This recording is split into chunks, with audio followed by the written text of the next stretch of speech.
अस्सलामुअलैकुम जी। हॉस्पिटल में एडमिट हूँ और कुछ ही घंटों में मेरी सर्जरी होने वाली है। सर्जरी के बाद भी डिटेल्स बताना चाहूँगी, लेकिन अगर अल्लाह को मंजूर हुआ। बहुत से लोगों ने सवाल किया कि आपने रमज़ान से पहले ये अनाउंसमेंट की थी कि लाइव मुराकबा हुआ करेगा पूरा रमज़ान, तो चंद दिन के बाद आप गायब हो गई। तो जी, गायब होने की वजह भी आपको बताना ज़रूरी थी। कंटिन्यू मैं इसको इसलिए नहीं रख सकी कि 12वें रोज़े मेरी बहुत ज़्यादा तबीयत ख़राब हो गई थी। पेट में बहुत शदीद दर्द हुआ और ये दर्द मुझे पहले भी 1-2 बार हो चुका है, 2-3 बार, लेकिन होता बड़े लंबे अरसे के बाद है। साल में 1 मरतबा हो जाता है, कभी हुआ कि साल में 2 मरतबा भी हो गया, लेकिन इस दफ़ा जो हुआ वो बहुत ज़रा शिद्दत से था। और इस बार मैं परेशान भी हुई कि इसको बार बार नहीं होना चाहिए और नाकाबिले बर्दाश्त भी था। तो इस वजह से फिर मैं जो लाइव मुराकबा है वो जारी नहीं रख सकी। बहुत मुश्किल सारा टाइम गुज़रा। फिर जी डॉक्टर्स के चक्कर, एक डॉक्टर पे गए, दूसरे पे गए, तीसरे पे गए, मुख्तलिफ़ डॉक्टर्स से राय ली, फिर टेस्ट शुरू हो गए, अल्ट्रासाउंड हुए बार बार, उसके बाद एक्सरेज हुए, सीटी स्कैन का फिर डॉक्टर्स ने कहना शुरू कर दिया। 2-3 डॉक्टर्स ने यही कहा कि आप सीटी स्कैन करवाएं। वो जानना चाह रहे थे कि एक्चुअल चीज़ क्या है। ज़्यादा तो सबको ख्याल जो जा रहा था वो अपेंडिक्स की पेन की तरफ जा रहा था, लेकिन अब एक डॉक्टर साहब ऐसे थे जो कह रहे थे कि अपेंडिक्स के ये साइन नहीं हुआ करते और इतने प्यार प्यार से अपेंडिक्स नहीं आती। लेकिन 2 मुख्तलिफ जो थे उनका ये ख्याल था कि नहीं, इस टाइप की भी अपेंडिक्स होती है। तो ये जो मैंने इतने साल से इसको पाल के अपने अंदर रखा हुआ था, मुझे 1 साल पहले भी हमारे एक बड़े अच्छे काबिल डॉक्टर सर्जन डॉक्टर हैं, डॉक्टर कामरान चौधरी साहब, बहुत ही नेक सीरत दरवेश बंदे, उन्होंने भी मुझे ये 1 साल पहले कहा था कि अपेंडिक्स ही है तो इसको रिमूव करवा लो। तो मुझे लगा नहीं, सर्जन्स का तो काम ही होता है कि इनके पास जाओ तो फ़ौरन इनको होता है रिमूव करवा लो।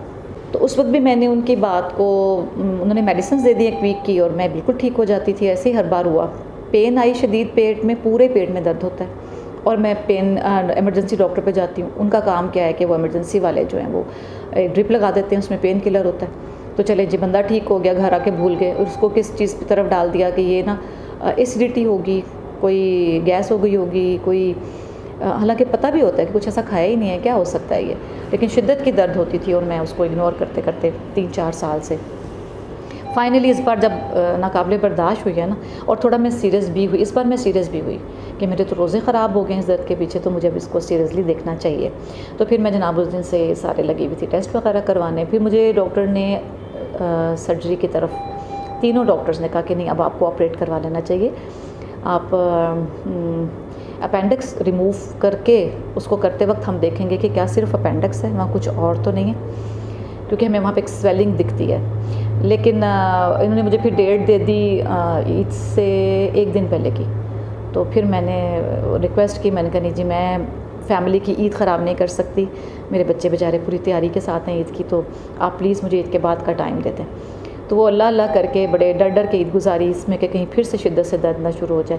तो आज मैं हॉस्पिटल आ गई हूँ और मेरी सारी तैयारी शुरू हो गई है।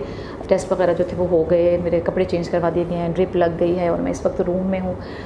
आपको बताना ये भी ज़रूरी है कि मैं ये सर्जरी जो है ये सेहत कार्ड पे करवा रही हूँ, हेल्थ कार्ड पे। बहुत से लोगों का ये मैं इसको क्या कहूँ कि इसको मैं एक ज़हनियत है कि जो किसी के अच्छे को मानना, उसकी तारीफ़ करना भी अपनी अना और ज़िद की वजह से लोग भूल जाते हैं, इग्नोर कर देते हैं।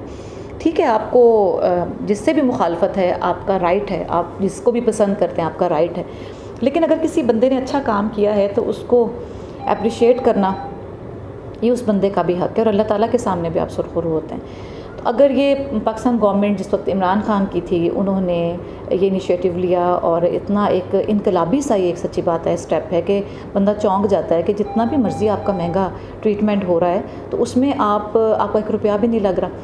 अब पहले तो 10 लाख की लिमिट थी और अब कुछ ऐसे ट्रीटमेंट्स हैं जिनमें अनलिमिटेड का भी उन्होंने जो है वो ऑर्डर दे दिया हुआ है, जैसे कि किडनीज़ की कुछ है ना, डायलिसिस वगैरह। इसमें वो कहते हैं जितना भी हो जाए, 1 साल तक में जितना भी खर्चा आ जाए वो फ्री में है। अब जब मैंने अपने फ्रेंड्स एंड फैमिली में बताया जी मैं हेल्थ कार्ड पे करवा रही हूँ, तो मुझे बड़ा चैलेंजिंग जो है ना वो आगे से रिमार्क्स मिले। अच्छा जी, देखेंगे हेल्थ कार्ड पे हो रहा है आपका, हाँ हाँ पता चलेगा, हम भी देखेंगे हेल्थ कार्ड पे हो रहा है, फ्री में हो रहा है। तो सबसे पहले तो फ्री में है या नहीं, ये तो बाहर जब मैं यहाँ से फ़ारिग होकर अल्लाह ने चाहा जाऊँगी तो बताऊँगी आपको कि मेरा कितना ख़र्चा आया। लेकिन इस वक्त की जो पोजीशन है मैं आपको बताना चाह रही हूँ, मैं इस वक्त एक लाहौर के एक बहुत अच्छे से VIP से हॉस्पिटल में हूँ, यहाँ मौजूद हूँ। इस इतने बड़े से कमरे में सिर्फ मैं हूँ और मेरे पीछे एक शानदार सा एसी चल रहा है, साफ़ सुथरा माहौल। जब से मैं हॉस्पिटल में एंटर हुई हूँ, हॉस्पिटल के अमले को मैं बहुत काबिल तारीफ़ है यहाँ के इंतज़ामिया, सब के सब लोग इंतहाई खुश अखलाक, इंतहाई महज़्ज़ब लोग हैं और सफाई सुथराई का और बाकी सारा जो है वो काबिल दीद है और काबिल तारीफ़ है। बहुत मुनज़्ज़म है सब कुछ।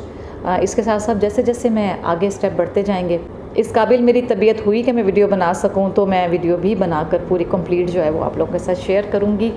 ये तो अब मेरे साथ होगी क्या सर्जरी में तब पता चलेगा। सर्जरी के बाद होश कब आती है, कैसी सर्जरी थी, ये मुझे नहीं पता। अल्लाह ताला को मंजूर हुआ तो दोबारा आप लोगों के साथ शेयर करूँगी। तो देखिए जी आगे क्या होता है। फ़िलहाल तक का वक्त तो अल्हम्दुलिल्लाह बहुत अच्छा है। आप सब लोग मेरे लिए दुआ कीजिएगा, अल्लाह ताला मुझे कामिल सेहत अता फरमाए। जितने भी लोग बीमार हैं, घरों में हैं, हस्पतालों में हैं, अल्लाह ताला सबको सेहत आजिला और सेहत कामिला अता फरमाए।